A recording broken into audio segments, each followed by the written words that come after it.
মগরাহাট পশ্চিমের ছবি দেখাচ্ছে জোরদার প্রচার তৃণমূলের।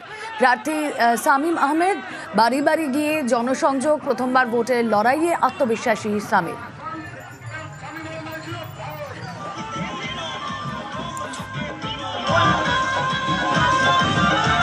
আমরা ডোর টু ডোর প্রচার করছি, মানুষ স্বতঃস্ফূর্তভাবে রাস্তায় নেমে আসছে তৃণমূল কংগ্রেস প্রার্থীকে দেখার জন্য। সেই উন্নয়ন যাতে আর কি কন্টিনিউ থাকে সেই জন্য মানুষকে বলছি তৃণমূল কংগ্রেসে ভোট দিয়ে ব্যাপক ভোটে জয়যুক্ত করার জন্য।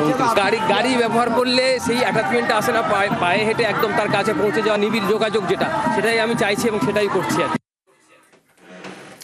কখনো চড়া রোদ, রাস্তায় বেরোলেই ঘাম, আবার কখনো বৃষ্টি, আকাশের মুখ ভার। এপ্রিলের শুরুতে বাংলায় মিলিজুলি আবহাওয়া, তার মধ্যে জোর কদমে চলছে ভোট প্রচার।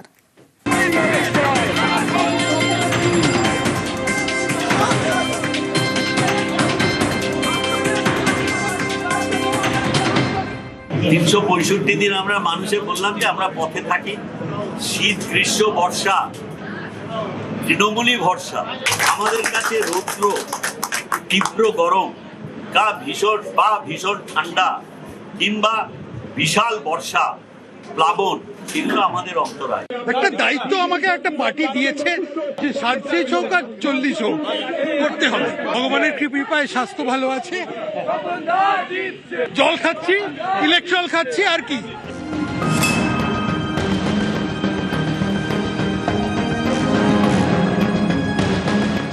চড়া রোদ, রাস্তায় বেরোলে ঘেমে স্নান, আবার পরদিনই আকাশের মুখ ভার, কখনো মেঘ কখনো বৃষ্টি। বাংলা এখন ভোটের মরশুম। বৃষ্টি হোক কিংবা রোদ, ভোট প্রচারের সুর চড়া।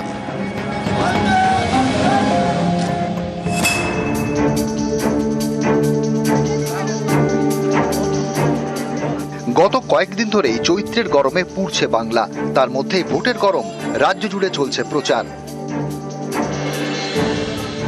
পশ্চিম বর্ধমানের দুর্গাপুর পূর্ব বিধানসভা কেন্দ্র, তীব্র গরম, চড়া রোদ, তার মধ্যেই প্রচার। এখানকার তৃণমূল প্রার্থী প্রদীপ মজুমদার, বয়স ৮০ কোটায়, কিন্তু প্রচারে খামতি নেই। ৩৬৫ দিন আমরা মানুষের বললাম যে আমরা পথে থাকি, শীত গ্রীষ্ম বর্ষা তৃণমূলই ভরসা। আমাদের কাছে রৌদ্র তীব্র গরম ভীষণ ঠান্ডা কিংবা বিশাল বর্ষা প্লাবন, সেগুলো আমাদের অন্তরায়। যে আমরা তো মানুষের সঙ্গে থাকি, মানুষ আমাদের প্রতি সহানুভূতি শেষ হয়ে কেউ ডাক দেন, কেউ বা জল দেন, এগুলো একটা আমাদের সাংস্কৃতিক বৈশিষ্ট্য। একই ছবি কলকাতাতেও, গরমে হাঁসফাঁস, তবে প্রচারের রাশ আলগা করতে চাইছেন না কেউই।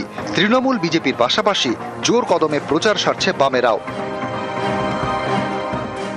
এই গরম, তার মধ্যে প্রচারে বেরোতে হচ্ছে। প্রিকশন কি নিচ্ছেন প্রচারে? প্রিকশন যেটা হচ্ছে মানুষের আশীর্বাদ। জল সঙ্গে নিয়ে বেরোচ্ছেন? একটু জল আছে, একটু গ্লুকন-ডি দিয়েছি। একটা দায়িত্ব আমাকে একটা পার্টি দিয়েছে যে 37 হোক আর 40 হোক করতে হবে। ভগবানের কৃপায় স্বাস্থ্য ভালো আছে, জল খাচ্ছি, ইলেকট্রল খাচ্ছি, আর কি। আমরা তো রাস্তায় নেমে সারাদিনে কাজ করা মানুষ, আমাদের এইসব রোদ ফোদ, আমি 10 বছর কাউন্সিলর ছিলাম, সারাদিনে এই ওয়ার্ডে ঘুরে বেরিয়েছি, আমাদের অভ্যাস আছে। রোদ মিটিং মিছিল তো আমরা রোদেই করি, গরমেও করি, ওইটা আমাদের কোনো আমরা ঘামেই তো বামপন্থীরা। তবে হ্যাঁ, রোদে সবার যেমন কষ্ট, আমাদের তো একটু কষ্ট হবে। জল খাচ্ছি বেশি করে। এবার আবহাওয়া দপ্তর জানালো, সামনের সপ্তাহে গরমে কিছুটা স্বস্তি। 5 এপ্রিল থেকে হাওয়া বদল, একাধিক জেলায় নামবে স্বস্তির বৃষ্টি।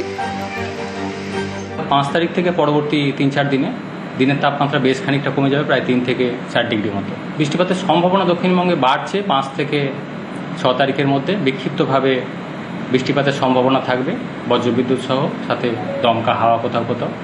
5 থেকে 6 তারিখের মধ্যে বিক্ষিপ্তভাবে বৃষ্টিপাতের সম্ভাবনা রয়েছে। 7 থেকে 9 তারিখের মধ্যে সম্ভাবনা আরও বাড়বে কলকাতা পার্শ্ববর্তী অঞ্চলের জন্য।